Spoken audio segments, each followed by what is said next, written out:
Shalom, welcome to the Jewish View. My name is Rabbi Nachman Simon with the Chabad House of Delmar, and together with my co-host Mark Vronich of jbiztechvalley.com and statewide news service. Well, Rabbi, we have a really special, I'm really excited about this show, and I don't get excited about all our shows, but we have Congressman Chris Gibson with us. So welcome to the show again. You've been here before, and it's so great to see you come back here, and you had a hard-fought election, so congratulations on trouncing your opponent. Well, hey, thanks, Mark. Rabbi, great to be with you both. Thanks for having me back, and happy Hanukkah. See, Jewish View, then I have to say Mazel Tov. He says congratulations. The Rabbi's got to say Mazel Tov. Well, thank you, and happy Hanukkah to everyone out there today, too. Thank you. Okay. Liz, what is this? How many terms have you won now?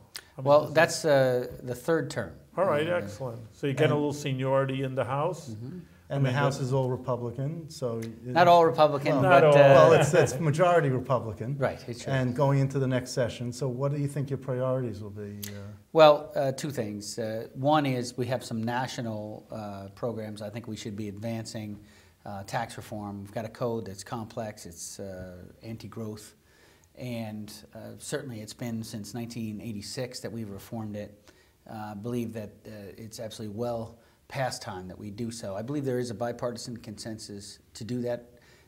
We need to work on details that we can all support. So tax reform should be very high on the agenda because, look, we saw this in the 80s when we had a Democratic Congress and a Republican president. Divided government, they implemented tax reform, it closed loopholes, it lowered rates, we grew. That helped hardworking Americans. We saw wages rising, we saw jobs created, and we saw revenues come into the coffer, which helped as well. So that should be a major priority. Immigration reform, we need to get that done. Secure our borders, fix our broken system, and a surface transportation bill. That's not going to be bipartisan, though. I mean, I know ultimately it will be. Has to be by definition, right? Because you got a Republican Congress and a Democratic president. So you got to work together. You got to work together. You got to work together, and I believe we can. You know, it's often, you know, there's a lot of media coverage that talks about the differences with regard to some of the specifics with immigration reform, but I think there's enough consensus on things we can do together. Secure our borders, work on interior enforcement as well, visa reform, ag worker program, and ultimately have a program to deal with the 11 million people who are here, because you're not going to send them back. We need a program that reconciles the fact that we are at once, we're a nation of laws and a nation of immigrants. And people think that... we can do this. People think that the immigration problem is a Texas or southwestern problem, but it really isn't. It's also a New York State problem. Absolutely, Mark, because you talk to our farmers, for example, and it's a major issue for them, access to reliable workforce, stable workforce, and we have issues getting folks to work on these farms. It's in other industries as well. So, the issue is, how do you put together a program that reconciles the fact that we are at once, we're a nation of laws and a nation of immigrants? It seems to me that the reasonable ground that we can get on is you have a program where individuals who are here outside the law now come forward, they plead guilty for having broken our laws. That's documented. It's not a felony, no, but it gets an ACLD. But it is ACLD. Yeah. If you don't do it again, right, then it gets dismissed. So it is documented. Right. Somebody comes forward, they admit that they broke our law, they pay a fine. In some cases, for workers that are in a tough spot, that means that they have to face garnishment. They'll have to pay it back over a period of time, but that's part of the consequences, the penalty, and a background check to make sure that individual's not in a gang or selling drugs, and some say learn English. You put that together, and if somebody comes forward and goes through that program, pleading guilty, paying the fine, going through the background check, learning English, then they get earned legal status. And in this way, we can reconcile the fact that we're a nation of laws and a nation of immigrants, and it can go with the other parts of the reform that are so important to our economy. Mm-hmm. So tax reform, immigration reform, and then another surface transportation bill. This is also really important to upstate New York. Public transportation? Absolutely. We have over 7,000. When you say surface transportation, you mean public transportation? No. Or do you mean roads and bridges? Roads and bridges. Okay. It's called surface transportation in Washington. It's also called an infrastructure bill. Right. Basically, we've got over 7,000 bridges in our state that need work. And look, this is important to our confidence. It's of our infrastructure. It's also important to growth You talk about a business that's thinking about moving here. They want to be able to move, convey their goods. We need to have world-class infrastructure. So this is important too. And not only that, you know, the contractors, the building trades professionals that work on these projects, great folks, and you know, this is important for their livelihood too, as we work to improve the economy. So those are three big issues there. I want to say some local issues too. Well, I just want to bring up a point. Shouldn't the federal government take care of the bridges on federal highways, on interstates, and then let the state take care of the bridges on the state highways? Are you talking about the federal government giving money to the states? Well, the way this to works help their is bridges on the state roads? So what we do is, you know, we enact Yes. a transportation bill, surface transportation bill. The appropriations money is sent to the states, and the states generally pool the Fed money with the state money, and they'll come forward with their plan. But the general concept is one where the federal government is expected to provide monies for the federal roads. Not for the state roads. Well, in some cases it does extend, It does and extend, it can go into yeah. a state pot of money that's meant to be an infrastructure. But the federal responsibility is Where's the accountability? Is the federal roads. Who does the audit? Who does the accountability that these monies are being spent? It's internal to the system. No, there's definitely audit. Okay. In fact, if anything, quite frankly, there's a feeling there's too much bureaucratic red tape that goes with this. In fact, we've spent some time really condensing the process. It needs to be accountable, no question on that. But we also want it to get done. Yeah. So we have to have a streamlined process. That's part of what we did in this MAP 21 legislation that brought forward monies for transportation. You know, in addition to those three major areas, I want to mention some local initiatives that are very important. Broadband expansion. You know, I have 11 counties, 165 towns, and actually over 1,000 village, hamlets, and towns. And you know, for a lot of my area, access to high-speed broadband is very important for job creation.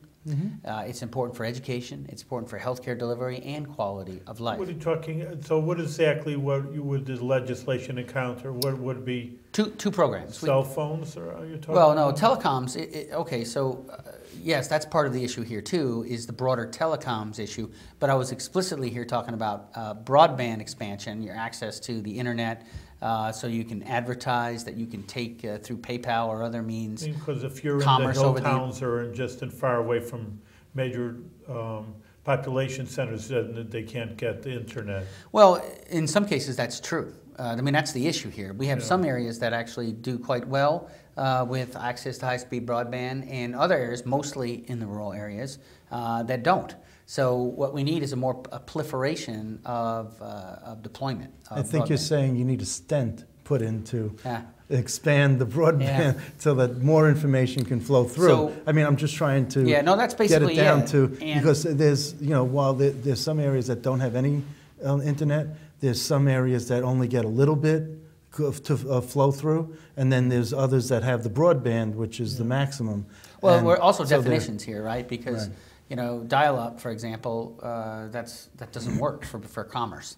And in some of your access over like copper wire, you know, that may not make the definition of how fast it needs to move, both in terms of receiving and sending, and you know, in terms of how much that your file can contain before it can, as it can move over the internet. So it's both an expansion of capacity, but also it's an improvement of the capacity that's already existing. So this is very important for job creation. Think about how much telecommuting now that we see that we didn't see 10, 15 years ago. You know, we're talking about commerce that was in New York City, for example, and now you have the ability to be up here.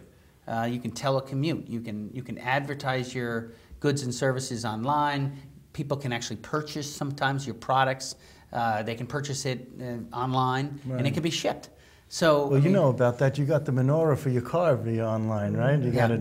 No, they actually say, I think there's more, because now it's the season when spending is, and people are buying so much, I think online is even more. They have Cyber Monday now. They have Cyber Monday. So this is important not only for consumerism. I never thought of it It's important not only for consumerism, which is, of course, supports all of us, the 320 million Americans, but it's important for commerce, you know, for our entrepreneurs, because, you know, to the extent that we proliferate broadband, we can actually have creative folks that move up here into our rural areas, Right. and they can still continue to thrive in the business space. So that's why, and we have 2 federal programs that help with the broadband expansion. One's in the Farm Bill, and I sort of call it the ground game because we get 2 or 3 yards in a cloud of dust. We still do it. We run with the ball here. We move it, but we don't get the big expansion. We help some of the small villages and towns with this. And then there's another program called the Connect America Fund. The Connect America Fund actually comes under the FCC, and my frustration with that program is in the first round, the rules were such that they were only allowing these contracts to the big companies. The problem with the big companies is that if it's not highly profitable for them, they don't do it. So I've been trying to work to get the administration to change the rules to allow our small family-owned telecoms to get access to this. And we have 2 co-ops in our district too. We have the Delaware County Electrical Co-op and the Otsego County Electrical Co-op. You let these family-owned businesses, these small telecoms, and these co-ops get at it to the same funding, which is $4.5 billion in that fund, they'll build out. That's the big move we want to continue to do. So that's one, and what's the... Lyme disease. Lyme disease. We're still working on another local issue. Look, we got more to do on that. I'm hoping that the governor will sign the New York State law that passed unanimously here, and I've got a bill that passed in the U.S. House that organizes the federal government to better respond to the public health scourge of Lyme. I mean, the issue we're having is the Centers for Disease Control so narrowly defines Lyme that we don't have proper protocols to diagnose and to treat, and then ultimately, because of the narrow definitions to Lyme, the insurance companies very rarely cover beyond the 21, 28 days of doxycycline. I mean, they don't cover the treatment, and we have individuals who have been suffering from chronic Lyme for a long period of time, and none of that's covered.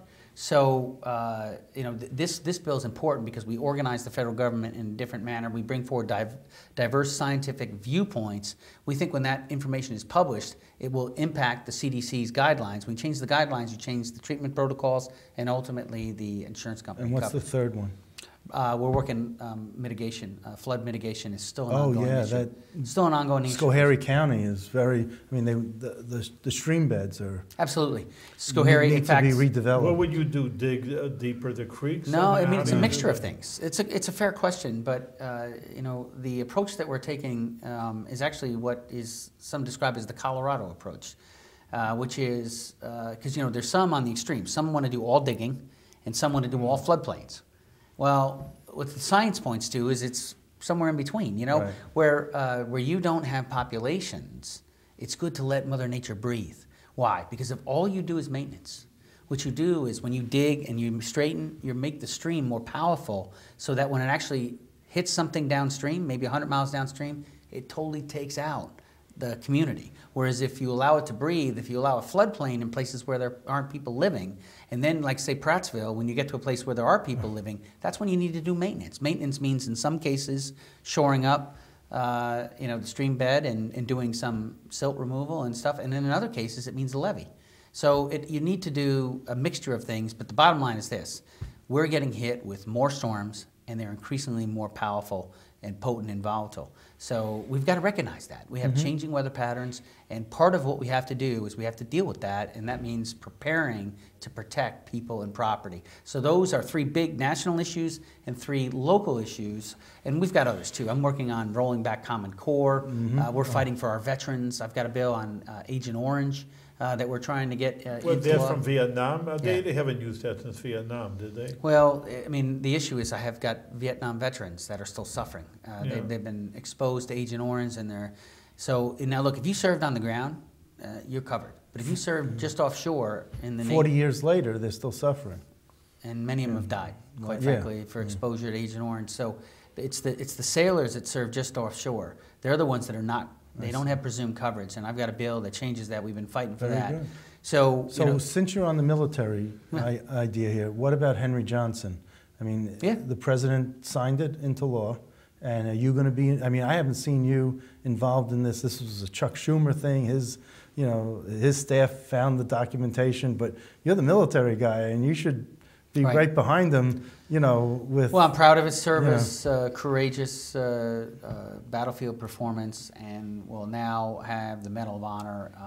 And are you going to be involved with presenting it? I haven't seen any of the details on when the ceremony is, but I'm certainly very proud. I think you should of be his there. Services. Yeah. Well, certainly. I think you should be there. I mean, yeah. I think that it shouldn't just be the Schumer Tonko show. It's, you know, you really should be more involved. Well, in I hope this. that I'm available that day because I certainly would love to convey my deep respect and admiration to the family, you know, for the performance, and certainly I think this was long overdue. Well, once we're talking about the military, of course we're on the Jewish View, so it's dear to our hearts, Israel, the state of Israel. I know you're a big supporter of Israel, but a lot of times that, I mean, the military, it's selling them planes, or, I mean, you know, from my point of view, even, I mean, listen, I'm an American and I care about America, number one, but still Israel, just from an American point of view, is our best ally there. You see Egypt goes up and goes down, Syria, you never know who's, who you're playing with in some of these countries.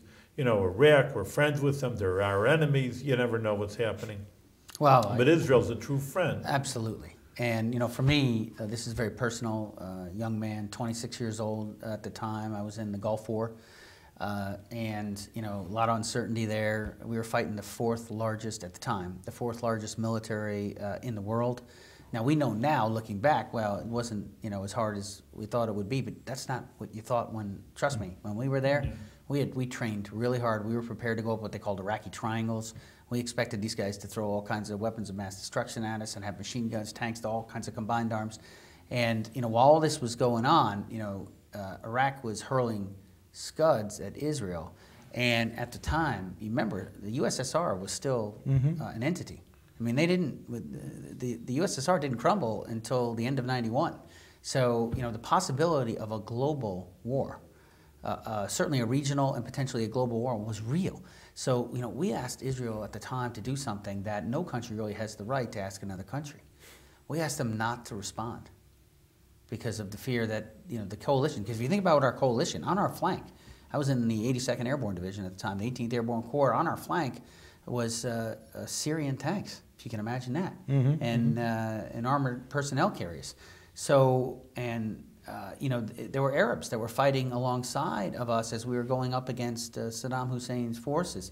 So, you know, Hussein was, he was desperate, and he was trying to break up that coalition, so he fired Scuds at Israel, and of course, Israel has the most formidable military force there, and we asked them not to respond, and they honored that request. Well, now they can. We should never forget that. No. I mean, that's a friend that you always need to stand. I'll never forget that. We always need to stand with our friend. We share values with Israel. This is a dear friend of the United States, and so, you know, in this, in this latest bills, we have $3.1 billion annual of aid for Israel. This is very important. We do collaborative programs together, Iron Dome, Arrow, David Sling. I mean, we do a series of these programs that we develop together, and it's for missile defense and for rockets, and it helps Israel's defense, and quite frankly, it's good for us too.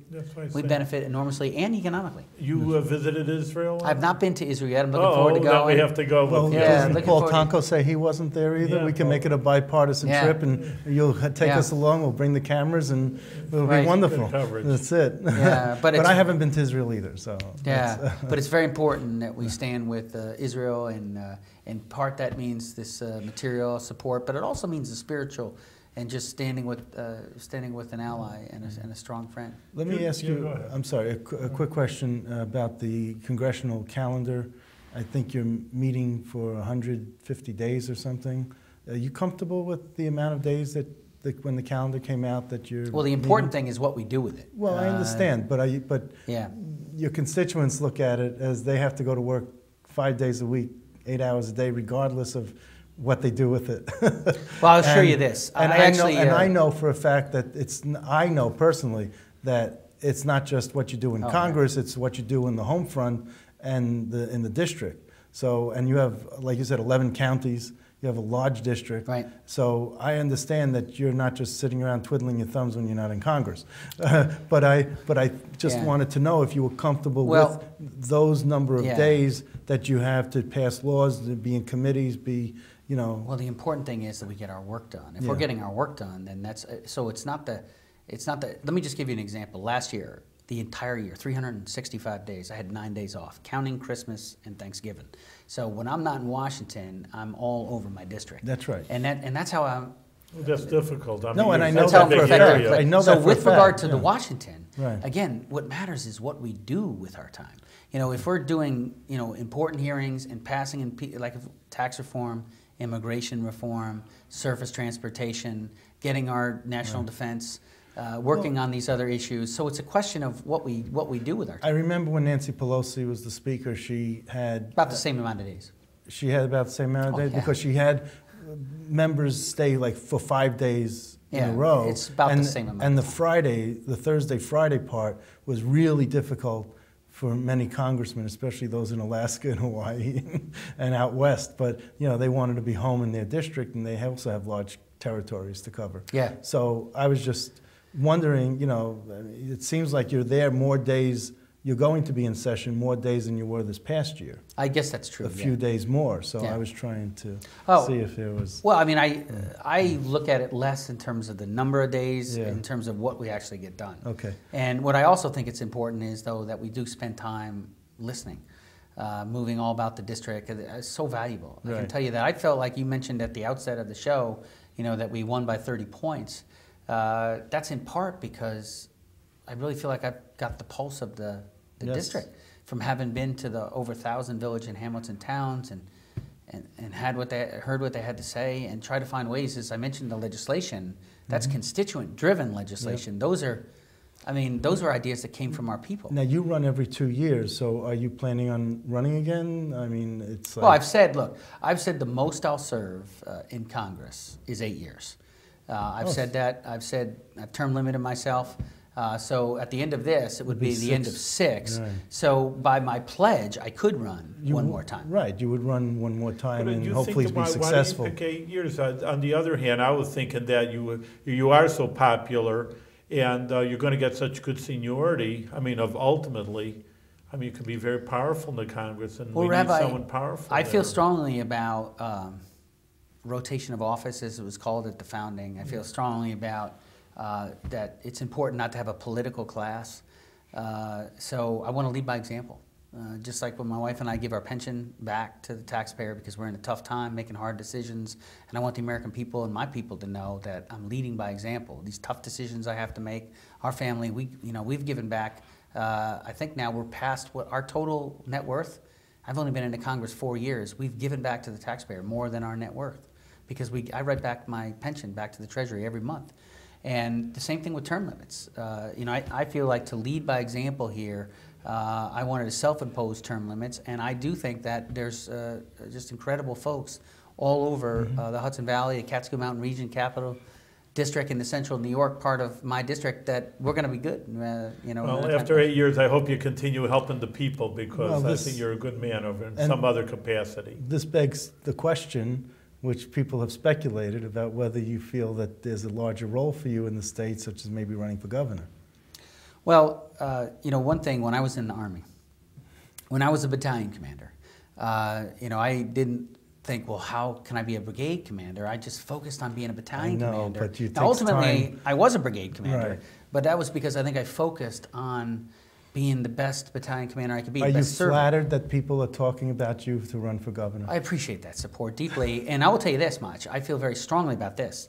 That you talk about Moreland Commission, Yeah. you talk about all these indictments and everything like that, and you can look at this isolated, but the history of mankind is that absolute power corrupts, and the fact that my party is not able to compete statewide is, in my view, the proximate cause. We have to be a viable alternative. Well, it was the funding. I mean, the financing. He couldn't. I mean, he had Republican county executives. Bob Astorino, who ran against the governor, had Republican county executives supporting the governor.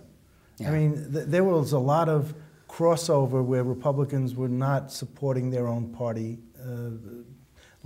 standard bearer. So I think that was one problem. And then the rub was people never thought Astorino had a chance. so they weren't giving money, and just to... He didn't lose by, what did he lose by, 12? Yeah, I know. I mean, he got 43% of the vote. Is it that high? I knew it was in the low 40s. Yeah, it was 43%. But here's what I think we need to do going forward, and this I am going to be involved with because I want to be a team player and help. Because I think, by the way, it's not partisan why I'm doing it. I know. I firmly believe this, that when you have a viable two-party system, that's the best way to combat corruption.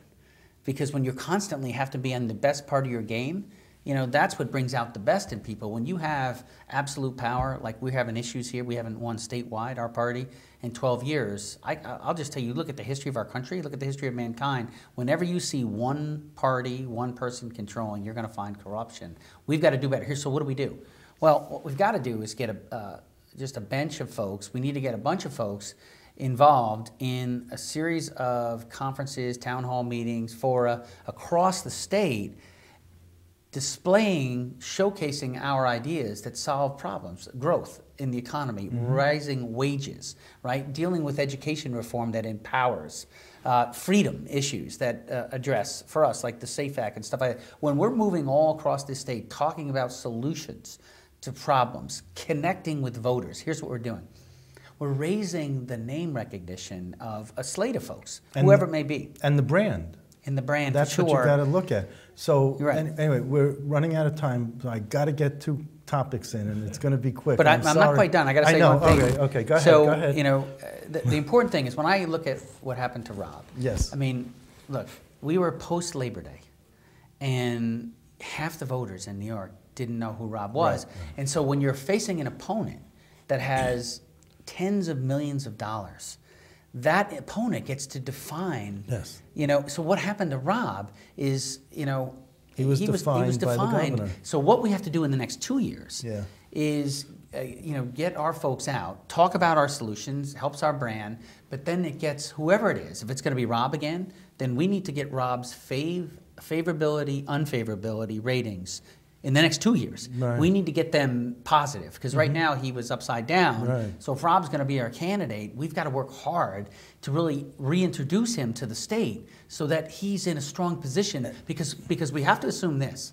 We're going to get outspent in 2018. So we've got to have a candidate, whoever it is, it's got to be known and in a strong position going forward. So we can do this by earned media events. We can do it by social media. We can do it by grassroots and connecting with emails. And that I am going to be involved with.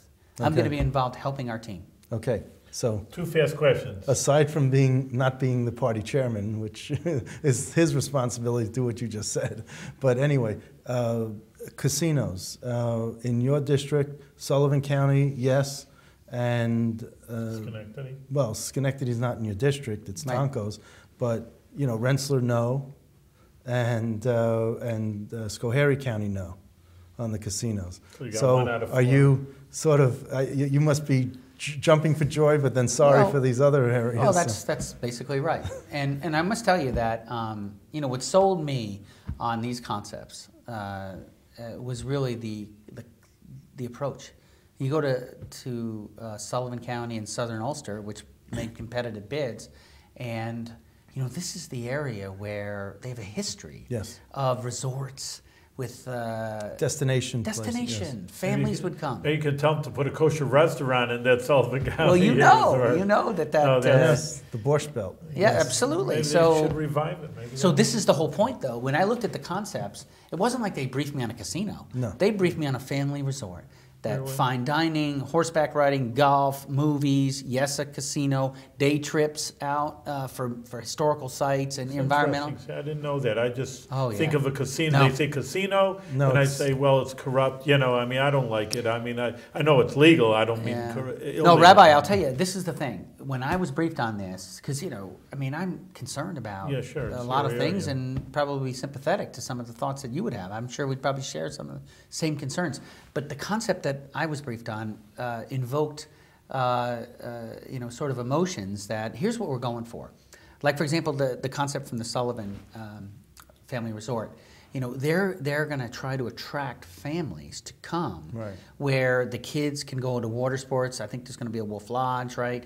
All the family can go. During the day, maybe the father or the mother wants to go play golf, and the other one may want to go horseback riding in the evening. Yeah, they're going to restore the Concord Golf Course, which was famous. Absolutely, Yes, they are. but- So, and then maybe they'll use the casino for a period of time. But here's the point: you think about what it's like after you maybe go hiking or do 18 holes of golf. You know what that first sip of a beer tastes like? Yeah. Isn't it better than it really is when after you play golf for 18 holes? Right. So here's the point I've said to our local distilleries and breweries and to our growers, our specialty crop growers, is we want them to win these contracts to serve in this family resort, because you think about when that family goes through this experience and then they go back home 6 months later, right? And they're like, man, life's tough. We're working hard, but you know what? In 6 months, we get to go back to Sullivan County. Remember how good that beer was? Right. Remember how good that food was? Because this is what helps the local economy, is when they have an emotional attachment, when they have an emotional experience. And so, that's what we really So want the to Sullivan part was in a different region that they broke up. That Right. was the Hudson Valley and area. And now in the Capital District, your two counties lost out. But some neighboring, is Schenectady going to still help people in your district? Well, I think that they would. Yes, I mean, I had a bid in from Schoharie, great folks there, and in Rensselaer County as well. Right. I was rooting for Rensselaer because I like the Hard Rock Cafe, but Yeah. So You don't need that much fun with the governor. That's yeah. So I mean, as you point out, All right, well, it's a maybe mixed calm story. down. I'm glad No, you said that, because I think casinos and gambling and low life, those words come to my mind. But you say it's family oriented. Well, that's the whole point. And again, it's very much in line with the history of Sullivan County. Think about, you mentioned the Borscht Belt. I mean, they plan on having entertainment there. I mean, Jerry Lee Lewis, right? And Jerry Seinfeld. Yeah. So that's really the hope for that. That's great. Now, hydrofracking quickly. The governor's office said no, a ban. We're not going to have hydrofracking in this state. Today, he said it's not just a continuation of a moratorium. It's no because of the health risks. What's your reaction? Well, I've always said we need to follow the science. Right. So now we have 2 reports. I plan to read them. But assuming that I don't find anything out of line with the science, I think we have to follow the science. If we're not comfortable, now keep in mind, science is always evolving in terms of how to do things. If you think about, think about what happened here when we were dealing with acid rain 15, 20 years ago, and then we brought forward scrubbing, low sulfur, and now we have less of an issue with acid. So, I mean, look, I've always said this, that you look at Vietnam, nobody thought we were poisoning our servicemen and women and the Vietnamese people with Agent Orange, but we were. So now we're dealing with that, right? Yeah. And GE had a permit Right. to dump, and they had a legal permit to dump in the Hudson River. And now we're cleaning that up. So I didn't want this to be this generation's issue. So I think we should let science lead the way here. Okay. I'm looking forward to going through the report. All right. But look, So we'll check if the back with science you points later. to Okay. not doing this, at least not at this juncture, because we don't know enough. Because I think wasn't that one of the reports said that we don't know enough? That's one. Well, it's a Department of Health report, which got folded into the Department of Environmental Conservation report. Yeah. And they said that, most of the studies were done within the past 2 years, and they were really recent, and there was a lot more that needed to be done in future years. So the fact is that these the past 2 years, the reports that came out were that it is harmful, and the other 35 states that approved hydrofracking never had their health commissioner involved in the process. So there was never a health report on this. So I want to support the science here. I do need to go through the report. Okay. But look, I think that you're talking about clean air and soil, clean water, and really, I think we have to be very careful here. Thank you, Congressman. We're out of time. I think we're over time, really, because there's so many beautiful issues to talk to you about. You're a good congressman. For all of us, represent the issues very well. And like Mark says, we'll have to just check in with you again and get a good report card. Thank you very much. Thank you. Continue with your good work that you're doing. Rabbi, thank you. And Happy Hanukkah, Mark. Much success. Good health. Good health. Thank you so much. Take and care. thanks for the link up with my constituent, too.